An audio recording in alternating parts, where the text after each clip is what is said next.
This audio fiction may contain elements not suitable for children. Listener discretion is advised. I am sorry, you may consider this to be forbidden knowledge that is heretical, but this is in fact a textbook that recounts knowledge of rituals and reagents.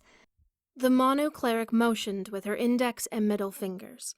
The tome Omri held forcefully flew out of his grasp, and onto Leandra's flattened palm. And as a cleric to the god of knowledge, memories, and one of the patrons of scholars, I cannot possibly allow any harm to befall such a book, regardless of its origins or how its contents are viewed by others. You cannot possibly want to preserve a reference text that worships an unholy being that stands only as a counter to a holy being. Technically, pre-modern Manu also had that same relationship. You do not see followers of one cutting down the followers of the other. Several of the widely revered and worshipped gods have counterpoints in the pantheon of Ullord. Surely you respect the teachings of temples other than your own. I respect them, but I do not practice them. Leandra turns and places the book among others on a bookcase. Now, given your long journey to find me, toss my home here if you need to, if that will allow you to decide whether you are certain that I'm not a necromancer. Afterward, feel free to stay and rest before you set off for home. Leandra starts out of the large book-filled room. Really? That's how you're going to act about this? Oh, this is knowledge, even if inherently dark magics, I have to protect it? Omri takes several steps forward, towards the retreating Leandra. I understand that your god's tenets tell you that knowledge has to be protected, but some knowledge is nothing that mortals should have.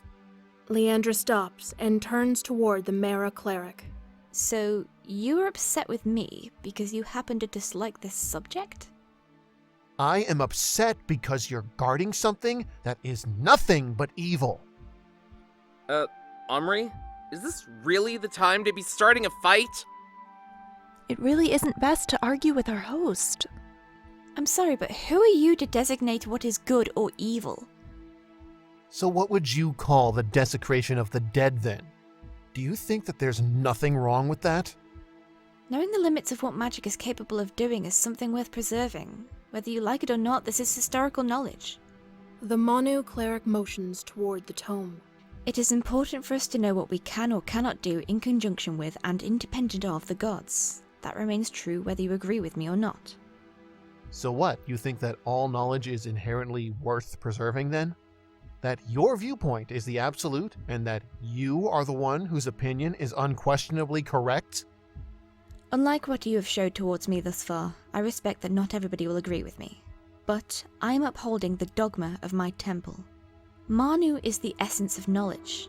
If everybody destroyed knowledge they disliked, imagine what the world around us would be. Nobody would remember God's names or their incantations. Nobody would remember what happened in the past. If I buckled to every person who did not like a particular book, there would be no more books in existence. And so you are willing to be the one who will guard a book whose sole reason to exist is to hold knowledge about the best way to cause suffering? You are unwilling to accept that there is some knowledge that simply should fade from this world? Knowledge fading from the world stops progress. That is simply unacceptable. Leandra turns and begins walking once more. And without people to share that knowledge, what good is it? Omri? As a cleric of Mara, it is the creed of my goddess that all life is sacred, that all mortals should have the opportunity to live their lives. And yet my goddess accepts that there are exceptions, that there are times that I am not only permitted, but right to end a life. Are you saying that your precious book is worth more than a mortal life? That there are simply no exceptions to your strict dogma? My beliefs are black and white. All knowledge is to be preserved. You can argue all you like, but you are not changing my mind. Omri's lip curls in anger. He takes a half-step forward, ready to speak further. He stops himself and shakes his head. Fine. Keep your book, heretic. Omri turns and begins to leave the room. Ercan glances at Aisha.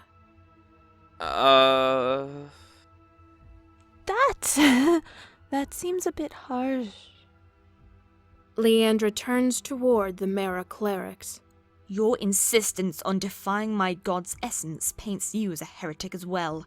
Kindly leave my home now, or I will force you out. Right. We, shall take her leave.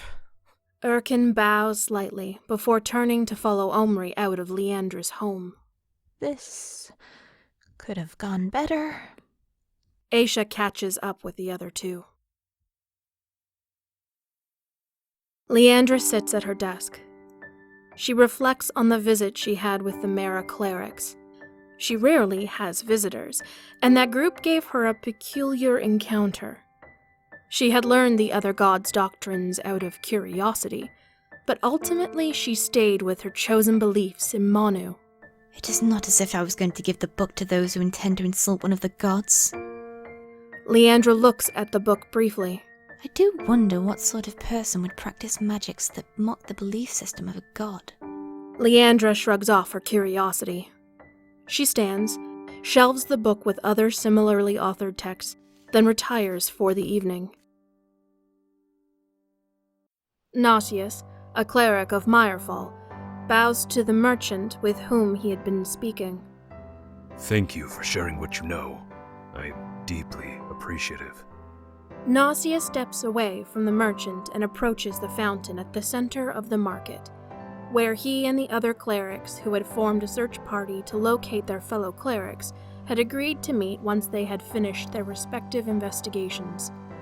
To his surprise, he was not the first to have returned.